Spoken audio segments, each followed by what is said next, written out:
Hey everyone, I'm going to do a brief tutorial on how to create a sphere from a circle. And this is called a form, and we're going to do this by using a colored pencil.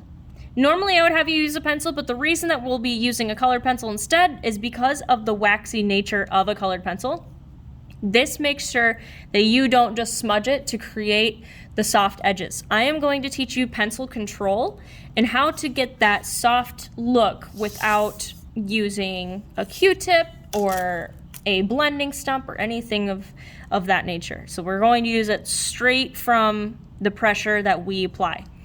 So we need at first a value scale. So label it 1 to 5. What we're doing from here is we're going to start off by not adding any color to number 1. This is our highlight. This is where the light is most bright on our object. So you see in number 2, I've already added some color. So how to get a smooth transition is first we're going to go in and have the same consistency and the same pressure throughout. So I made about the same color. What I'll do is I'll just go right back over it. So adding layers is important in creating a really smooth transition without it being super line-like. Like if we were to go straight from the base of the colored pencil, closest to the point as possible, and we tried to do this, we're going to get a very lined look, and it's not going to be consistent. And that's the control that we're trying to achieve. So if you hold your colored pencil or your pencil or whatever you may be using in the future, hold it at the furthest end of the colored pencil, away from the point, because this is where you can have the same consistency. That pressure is applied very evenly throughout. So we're going to apply again over here. So this is where I might even come down on the colored pencil just a little bit to add a little bit more pressure, but it still remains a little more consistent than if we were to be right at the tip of the pencil. Take some time to work on this, really understand where is your control. See how I still have a very consistent tone here? We're trying to achieve that all throughout. So number 5 is going to be the most difficult because you're going to want to create the darkest shade. So then we'll probably come up here, which is fine for the darkest shade. Now, what you should see here is you see how it looks like there's a bunch of lines going through one way and the other in different directions. You also see that there's some like white spots in between the tone here. How we get rid of that is turning our paper in different directions or turning our wrist. It's best to actually just use the paper and then go in the same directions that we've been. This way, you keep that same consistency, that same pressure. And this way, even if we go in circles here, this can get rid of those white spots that are in between. So we have a very rigid and bumpy paper here, and that's why you see a lot of those. But once I add that pressure and go in different directions, those bumps are completely gone with our darkest shade. You can get that to the other shades as well, but it's a lot of working into it and adding more layers and in different directions. But you have to be careful because once you have the color down, it's a lot harder to get rid of that color than it is to apply it. So see how I'm going back into these because I have my darkest dark here, and then these colors seem to be like way off from that color. We want to make it a very subtle transition between 1 to 5. Granted, it's not going to be as subtle as you might want because 5 is not a lot of color shifts in order to make it a very gradual shift into light to dark. So once you feel happy with your value scale here, that's when we'll move on to the sphere. So this is where we can pause the video so you can catch up on this to make sure that we have the value scale that's what you expect. So moving forward, we're going on to the sphere. So when we get to the sphere, notice that we have these highlight marks and the very dark shadowed marks. So this is why this value scale is important, because then you're able to identify where those shades are, how many shades you have, and if they're in the correct spots. Before we go anywhere, we need to identify our light source. But to make things easier, we're just going to make it into the left-hand corner. So go ahead and draw like a tiny little sun. This just indicates where that highlight and the shadows are all going to come from. Light and objects are huge and they work together.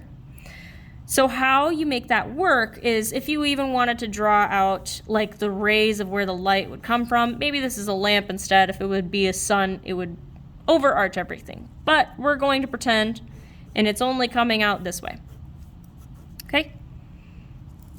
So every object, if there's light, will have highlights and shadows. Even if there's very little light, it still will have highlight and shadows.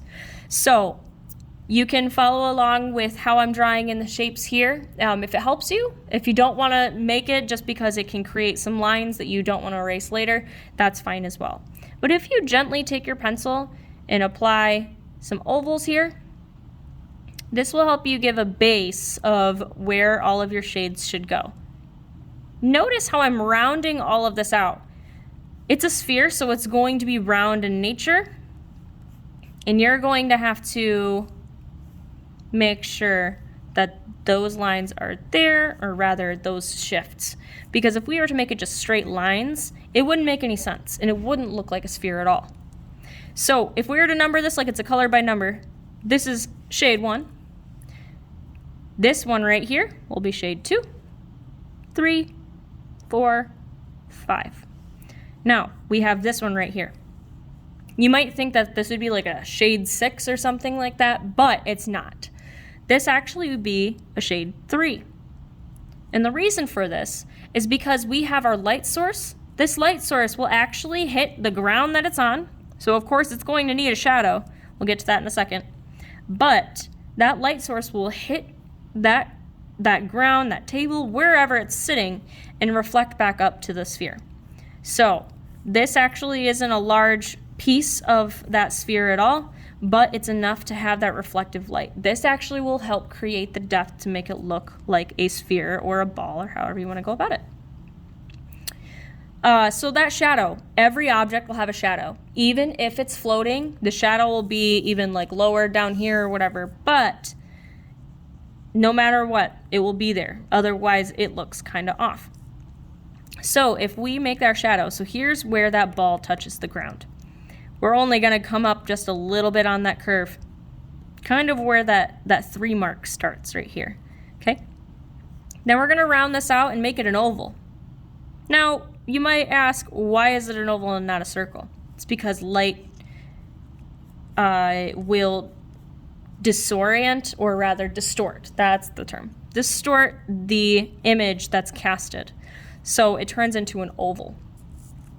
Okay, so this will also be very dark. So right here, there's a sliver that will be like a level 4, and then this will be level 5, and then this will also be like level 4. So it kind of has some layers as well. So take some time here to apply some of those layers. And you can even go over the whole ball here, because if we're using that layer method to gain some control, this is already starting at a level 2. So you've got that level 2 down, and then you'll just add on some layer here, and it'll be a level 3.